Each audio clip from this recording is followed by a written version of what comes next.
Bonjour Amélie, Bonjour, comment vas-tu? super forme, Oui. merci, Merci à toi surtout d'avoir accepté cette invitation pour les Connected Stories. avec grand plaisir. Alors l'idée aujourd'hui c'est de parler de toi et de ton D'accord. parcours. Donc explique peut-être d'abord qui tu es, qui est Amélie. Ok, j'ai 31 ans, j'habite à Namur, je viens du secteur immobilier et me voilà aujourd'hui dans les télécoms chez Orange. Ok, et raconte-nous pourquoi est-ce que tu as choisi Walcom Orange? Principalement parce que je connais Marie qui travaille ici chez Walcom Oui. et elle m'a vraiment parlé des valeurs de l'entreprise. Mhm. Elle m'a bien vendu le truc et du coup ça m'a vraiment motivée, ça m'a drivé à me lancer et à me dire let's go, on postule chez Walcom et donc c'est ce que j'ai fait et me voilà aujourd'hui. Ok, top. Qu'est-ce qui est pour toi la grande différence entre l'immobilier et la télécom? Le type de clientèle est différent déjà, puisque c'est du B2C principalement en immobilier.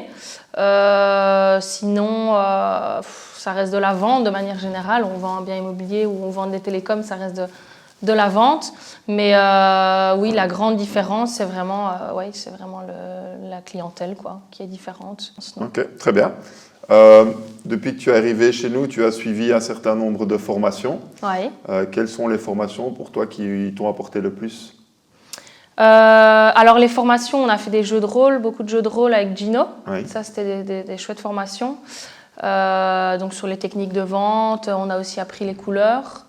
Donc ça, c'était des formations qui m'ont vraiment bien aidé, quoi. Ok. Et en quoi est-ce que les couleurs, ça t'aide aujourd'hui?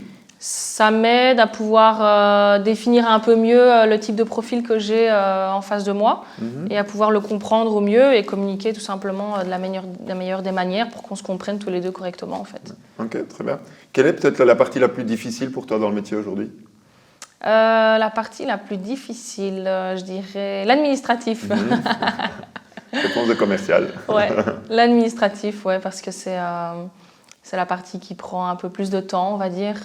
Mais bon, voilà, comme c'est encore les débuts pour moi, on va dire que je suis encore en rodage, donc après, ça va aller, quoi. Et au contraire, qu'est-ce qui te donne le plus d'adrénaline? Qu'est-ce qui me donne le plus d'adrénaline? De trouver des nouveaux clients et que ces clients-là me référencent, ça se dit, me référence, ouais, à d'autres clients. Ouais. Ça, c'est vraiment super chouette quand ils sont contents de dire « Ah oui, contactez telle et telle personne de ma part. Ça, c'est super. Et c'est quoi motivant. ton secret pour y arriver? À ce qui te référence? Bon, être naturel, leur montrer qu'ils peuvent avoir confiance en moi et être disponible pour eux. Ok, super. Je vais te poser des questions un peu plus fun maintenant.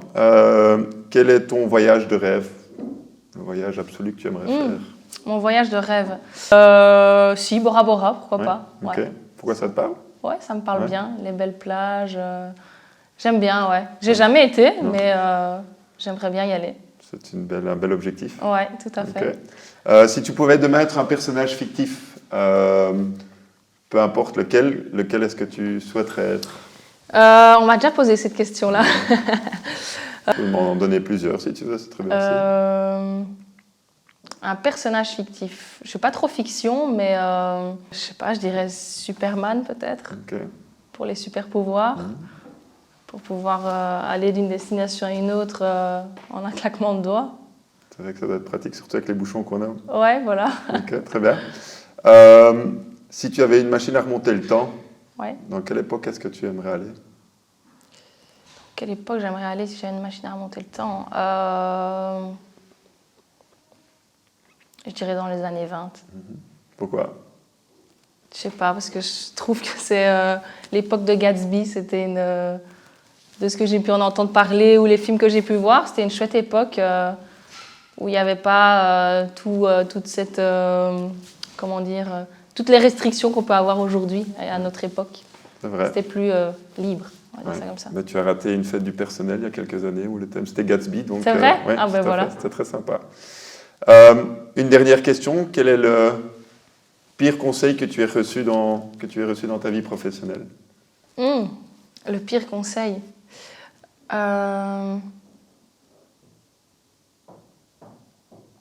Oh, c'est une bonne question, ça. J'en ai eu plein, des mauvais conseils.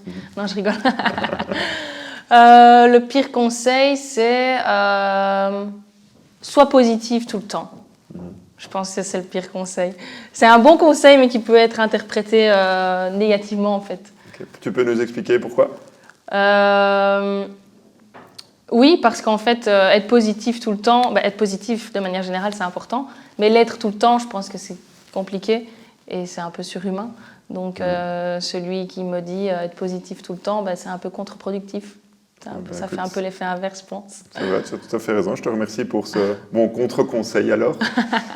Et merci d'avoir participé, d'avoir échangé avec moi. Avec plaisir. C'est très intéressant. Et merci à vous. Merci. Et merci à vous de nous avoir regardés. Et rendez-vous au prochain Connected Stories. Au revoir.